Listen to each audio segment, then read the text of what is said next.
Alright, so for the first event, the 1 mile run and the 2 rep max hang clean, this is pretty interesting. So what we're looking at basically is 2 different energy systems that work here, but then also just from a mechanical setup, complete opposite ends of the spectrum.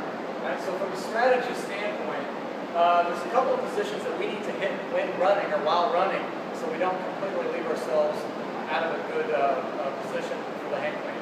Number 1 is going to be the shoulder position running. So we don't want to end up in this elbow flared, shoulder forward, hand across the middle or midline position when we're running, right? We're going to keep elbows tucked in nice and close, thumbs up or thumbs out, whatever cue works for you. And then those shoulders will stay in a nice, healthy position there as I rotate through my upper back and I'm running, right? So we're going to take this away, we're going to go to here.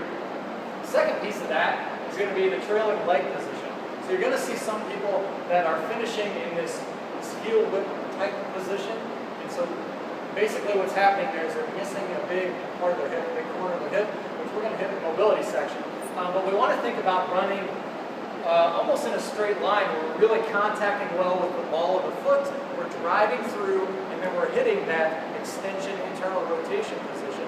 And I'm just coming right through to get the ball of the foot again, and I'm not kicking that foot out to the side. So from a mobility perspective, let's get after that hip first. We're going to wind up hand nice and close to the hip. We're going to drop into a lunge. And we're going to go belly tight, butt tight. Get my spine set so I'm not overextending. I'm going to reach back and grab that foot. Get myself set again, find a good position, and then I'm going to take that and come forward into that position. Right? So I'm going to hit that high quad, maybe that IT band just a little bit. And I'm going to make a few passes here. Now, if I can, I'm going to try and tie in a little rotation. So I maintain that foot position, belly tight, turn away from that hip, and this is just terrible. But let's work through this a few times if we can get into that position. If we're super tight here straight away, we don't need to worry about the rotation. Let's get the hip because that's going to give you more for the effect. Second mobilization, we're going to hit that 2 minutes per leg. Second mobilization is going to be just kind of a classic shoulder flexion, external rotation.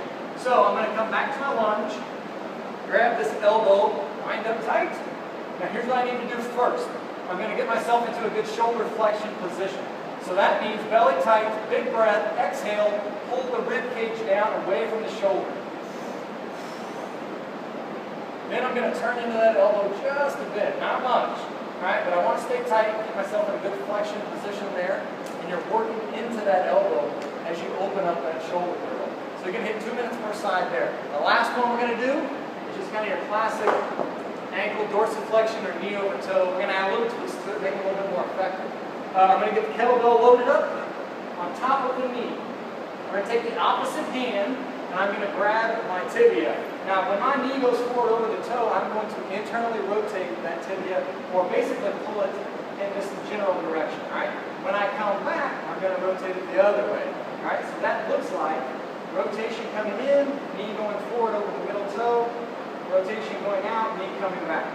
Rotation coming in, knee going over the middle toe, and rotation out, knee coming back behind toe. So we need to make sure while we're doing that we keep a nice stable foot. The heel is not coming up, and we're not doing the duck foot where the toes are kind of coming out. They need to be straight ahead. So that's going to be 3 key positions to hit in this first event.